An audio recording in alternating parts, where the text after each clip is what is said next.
Assalamualaikum warahmatullahi wabarakatuh. Di pertemuan kali ini kita belajar tentang peluang, di mana peluang ini adalah materi matematika wajib kelas 12 di semester 2. Pertama, pengertian peluang. Secara umum, seperti yang kita ketahui bersama, peluang itu artinya adalah kesempatan. Kesempatan untuk memperoleh sesuatu. Dan secara matematika, peluang atau probabilitas, ya, kata lainnya itu probabilitas, adalah kemungkinan yang terjadi atau kemungkinan yang muncul dari suatu peristiwa. Dan dihitung secara matematis. Oke, sekarang kita masuk ke aturan pencacahan, permutasi, dan kombinasi pada peluang. Aturan pencacahan. Yang pertama, masuk ke aturan penjumlahan. Dalam memecahkan suatu masalah menggunakan aturan penjumlahan, itu bisa dengan mengurutkan beberapa kemungkinan yang ada. Contoh kasusnya. Titik A ini adalah rumah Ridwan. Titik B ini rumah Naufal dan titik C ini mall. Ridwan dan Naufal mau pergi ke mall. Ridwan dan Naufal ini mau pergi ke mall. Yang ditanya nih, berapa jalur yang bisa ditempuh Ridwan untuk sampai ke mall? Ya kan? Sekarang kita lihat. Karena Ridwan ini mau berangkat sama Naufal, maka Ridwan nyamper Naufal dulu. Ya kan? Kalau Ridwan mau ke rumah Naufal, itu ada berapa jalur? 1, 2 jalur. Jalurnya ada A1, A2. Setelah nyamper Naufal, dari rumah Naufal ke mall ada 3 jalur. B1, B2, dan B3. B1, B2, B3. Jadi ada berapa jalur semuanya? 1, 2, 3, 4, 5. 5 jalur.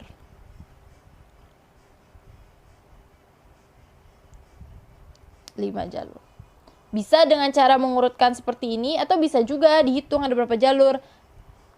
Jalur dari Ridwan ke Naufal, jalur dari A ke B, itu sama dengan 2 jalur. Jalur dari B ke C, itu 3 jalur. Maka dari A ke C, itu sama dengan 2 ditambah 3, yaitu 5 jalur. Gitu ya. Atau kita bisa memperoleh kesimpulan jika terdapat A dan B yang merupakan himpunan saling lepas dengan banyak anggota himpunannya adalah X dan Y, maka banyak cara mengambil satu anggota dari gabungan keduanya sama dengan X ditambah Y. Kita anggap tadi A itu rumahnya. A itu tadi rumahnya Ridwan. B itu rumahnya Naufal. Gitu kan? Untuk dari dan C itu mall ya. Dari A ke B tadi ada 2 jalur. Dari B ke C ada 3 jalur. Kita bisa peroleh X-nya itu 2, Y-nya itu 3. Maka A gabung B itu hasilnya sama dengan 2 ditambah 3 sama dengan 5.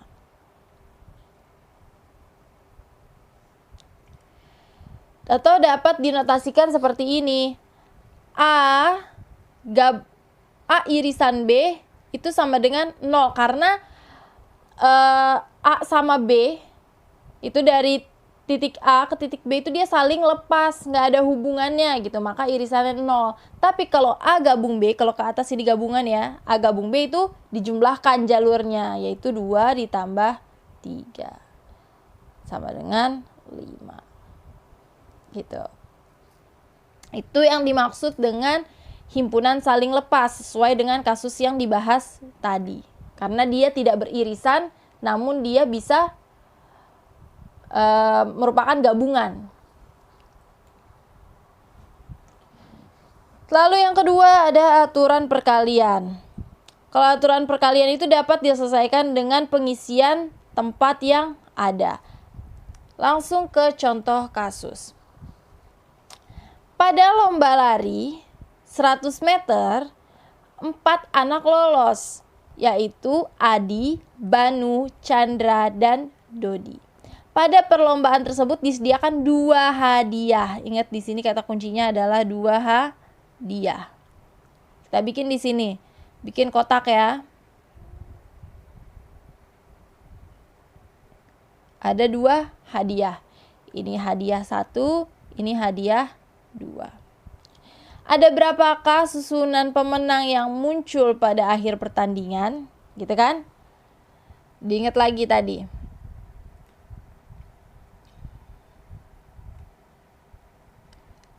Nah, tadi kan orang-orangnya ada A, inisialnya aja ya, B, C, dan D.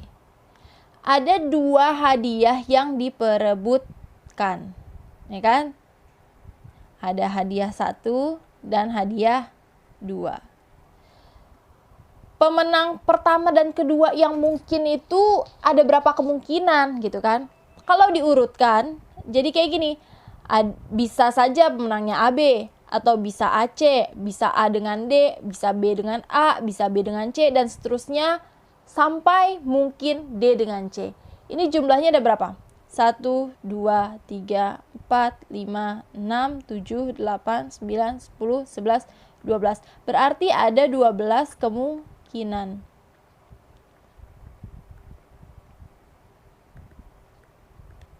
Oke, ini kalau kita urutkan satu persatu. Kalau jumlahnya sedikit, bisa kita urutkan satu persatu. Tapi kalau jumlahnya banyak kan sulit. Maka kita bisa menggunakan cara yang ini. Tadi hadiah ke-1. Hadiah ke-1 kemungkinan ada berapa orang? 4 orang kan? 4-4-nya bisa semua. Mau A bisa, B bisa, C bisa, D bisa. Semuanya bisa memperoleh hadiah pertama. Karena 1 orang nih udah masuk di sini, entah siapapun, maka di sini sisa 3 orang lagi untuk yang memiliki kesempatan memperoleh hadiah kedua. Nah, maka kemungkinan yang bisa muncul adalah 4 dikali 3, yaitu 12 kemungkinan.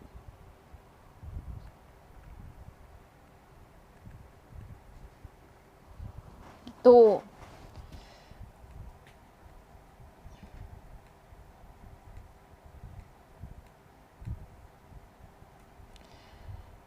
Contoh kasus yang kedua.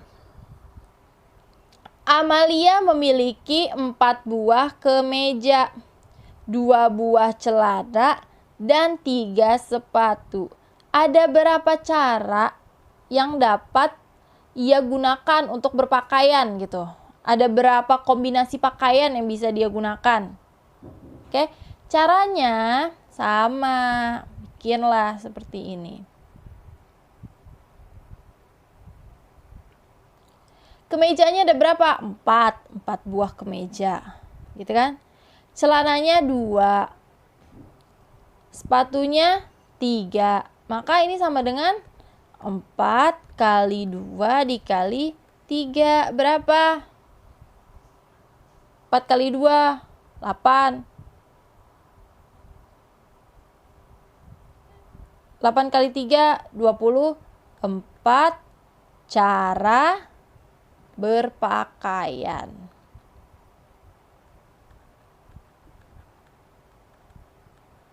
Lengkap. Nih. Atau kalau mau dijabarkan satu-satu, gimana caranya? Di sini ada kemeja 1, kemeja 2, kemeja 3, kemeja 4. Gitu kan?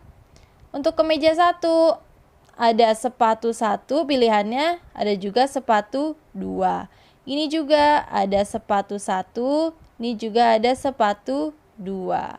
Ada sepatu 1, ini juga sepatu 2. Sepatu 1, sepatu 2. Nih di sepatu 1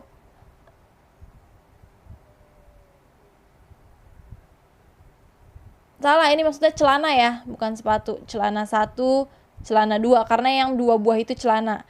Ini celana 1, ini celana 2, celana 1, celana 2, celana 1, celana 2. Setelah celana ada sepatu. Sepatunya 3 jenis. Sepatu 1, sepatu 2, sepatu 3. Sepatu 1, sepatu 2, sepatu 3. Ini kalau diteruskan ya, dicari semuanya, maka jumlah jumlah cara berpakaian lengkapnya pasti ada 24. Cara ngitungnya gimana? Ini 1, ini 2, ini 3, gitu kan? 1, 2, 3, 4, 5, 6, dan seterusnya sampai 24 cara berpakaian. Silakan coba dijabarkan sendiri ya. Lanjut. Nah, dari hasil uraian tersebut kita memperoleh sesuatu. Jika terdapat N buah tempat yang tersedia dengan N1 banyaknya cara untuk mengisi tempat pertama, N2 banyaknya cara mengisi tempat kedua setelah tempat pertama terisi, N3 banyaknya cara mengisi tempat ketiga setelah tempat pertama dan kedua terisi, dan NK adalah banyak cara mengisi tempat keempat setelah tempat-tempat sebelumnya terisi.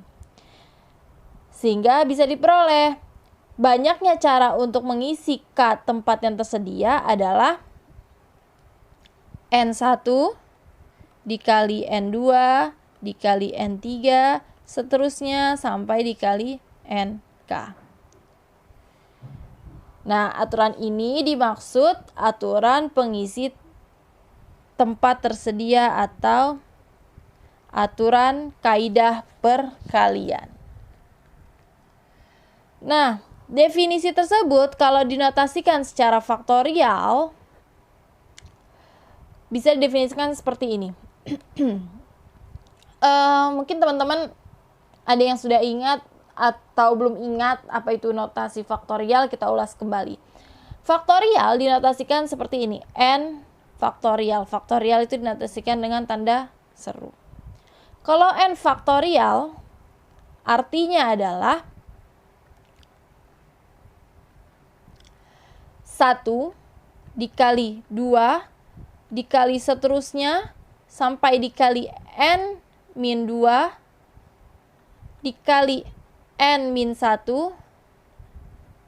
dikali N. Atau bisa juga ditulis terbalik dari N dikali N min 1 kali N min 2 dikali seterusnya dikali 2 sampai dikali 1.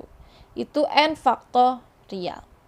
Sebagai contoh, kalau 3 faktorial berarti sama dengan 3 dikali 2 dikali 1 sama dengan 6. Gitu ya. Terus 4 faktorial berarti 4 kali 3 dikali 2 dikali 1. Hasilnya adalah 24.